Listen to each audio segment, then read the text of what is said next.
priznati, da spadam v skupino tistih, ki se počasi v boju za mlade stara. K sreči moram priznati, da nisem pristal v politiki, bil sem ji blizu.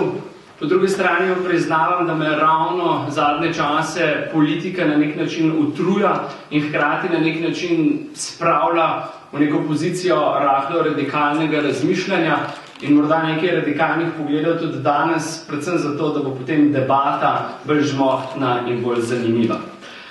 Jaz gotovo ne bom govoril o letnicah, ne bom govoril ne o Kardelju in ne o Rožmanu, govoril pa bom o problemih, ki jih ta država ima, brezposelnost mladih. Mene skrbi to, da nam najboljši mladi uhajajo v tujino in da to precej resno ne skrbi nobenega in da na nek način se ukvarjam z vsakdanjimi problemi, ko me babica preprosto vpraša, kaj je to www, in ugotovim, da v bistvu ta družba odriva tiste, ki jih ima najraje, naše stare starše ob rob. In ja, celo več, kot da se strinjam s tezo, da so mladi ujetniki preteklosti, bolj bi rekel, da je ta preteklost v Sloveniji ugrabila mlade. Zakaj? Ker smo preprosto narod, ki deli. In delijo na nek način politiki, pogosto deli tudi vera, pa mediji, in kar je najhuje, sosed včasih deli soseda. In namesto, da bi se ukvarjali s prihodnostjo, smo res ostali nekje tam leta 1945. Še vedno je večina debate, kdo je bil bel in kdo je bil rdeč, in debate in podarjanja tega, kako je bil nekdanji režim nedemokratičen, ponavadi to delajo tisti, ki v njem sploh niso živeli, in vlečemo ven povojne poboje in ostale travme, vmes pa delamo v realnosti korake nazaj in se tega, ko ne opazujemo globalne situacije, preprosto niti ne zavedamo. Mladi bi verjetno morali biti tisti, ki bi rekli, spoštovani, dovolj je, tega se ne gremo več. Pa v vseh teh radikalnih pogledih z veseljem tudi pohvalim. In recimo zadnja poteza, ki sta jo celo dva politika naredila, poslanca Tonin in Nemec, sta na nek način pokazala, ko sta 1. novembra položila skupaj vence in zame je to neko izjemno dejanje, ki pa je bilo na nek način spregledano strani medijev. Pa kljub temu predlagam dvema danes zbranima poslancema, kolegov Mahniču in Mescu, da naredita neko dejanje in z njim verjetno naredita največji korak za prihodnost v spoštovanju preteklosti. Zdi se mi, da sta po ideologiji tako različna, po drugi strani pa po mladosti tako podobna. In če bosta to uspela narediti skupaj, si upam trditi, da do zdaj ni naredil nihče, toliko za spoštovanje preteklosti in predvsem usmerjanje v prihodnosti. Namreč, po mojem mnenju, Slovenija nujno rabi en spomenik preteklosti in na nek način si resnično želim, da prihaja generacija, ki bo sposobna postaviti spomenik preteklosti z zelo preprostim napisom. Vsem žrtvam preteklosti, za spravo, za prihodnost. In potem naj bo to prostor, kjer objokujemo, kjer zdravimo travme, kjer iščemo spravo in kjer je prostor, da govorimo o preteklosti. Ker če poslušate ljudi, ko govorijo o politiki, boste pogosto slišali sledeče.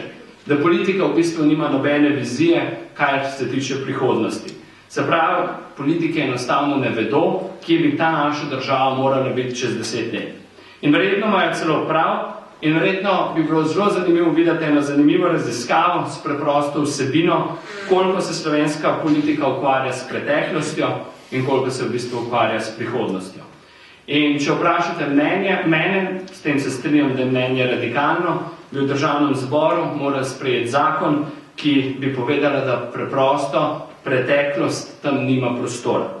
V momentu, ko bi poslanec rekel besede, tako je bilo v prejšnjem mandatu, bi mu moral ugasniti mikrofon.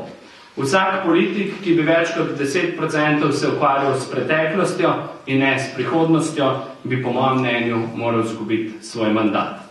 In si bomo to upali narediti? Ne vem.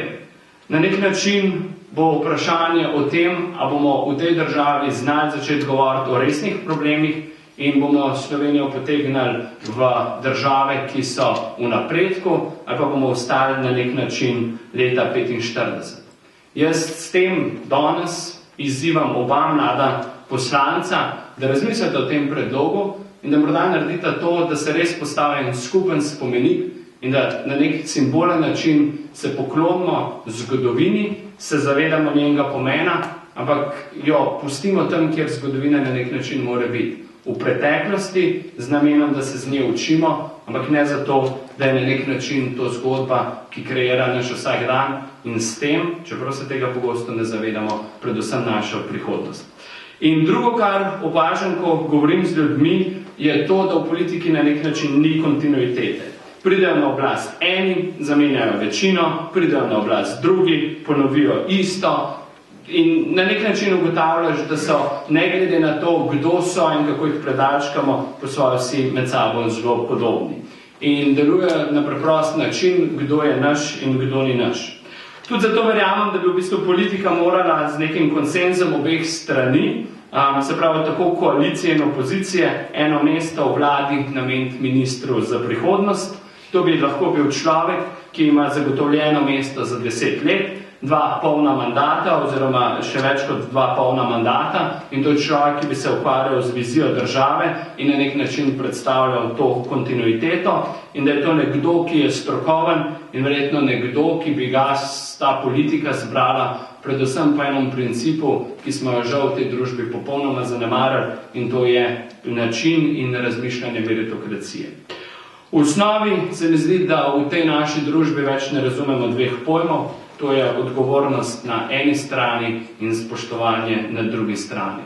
Absolutno se ne zavedamo, da se odgovornost začne pri meni, z menoj, in da je verjetno od mene odvisno, a naredim nekaj več, kot od mene družba ali okolica pričakuje. In spoštovanje, mislim, da imamo največjo težavo predvsem s spoštovanjem drugačnosti. Razumevanje, da je verjetno ravno drugačnost neko bogatstvo našega sobivanja. In pred parimi dnevi sem dobil prvi prevod Korana v slovenščino, in ko sem ga dobil, sem si mislil, kakšen bi bil ta svet. A bi bil drugačen, če bi vsak musliman prebral Sveto pismo in če bi vsak kristjan prebral Koran. Vem, da bi bila pa Slovenija gotovo drugačna, če bi resnično razumeli pomen, ki ga ima slavni Voltaire oziroma njegov citat, ki pravi takole: ne strinjam se s tem, kar praviš, a do smrti se bom branil tvojo pravico, da to, kar misliš, poveš. In če bi mladi znali spoštovati to in biti odgovorni, da je v bistvu na nek način to paradigma, ki jo moramo prenesti v našo družbo, bomo verjetno mi znali ugrabiti prihodnost in da bo v bistvu to postala prihodnost nas vseh. Ljudi, ki v srcu dobro mislimo, do tja pa se bojim, da je še dolga pot in da bo zahtevala veliko dela.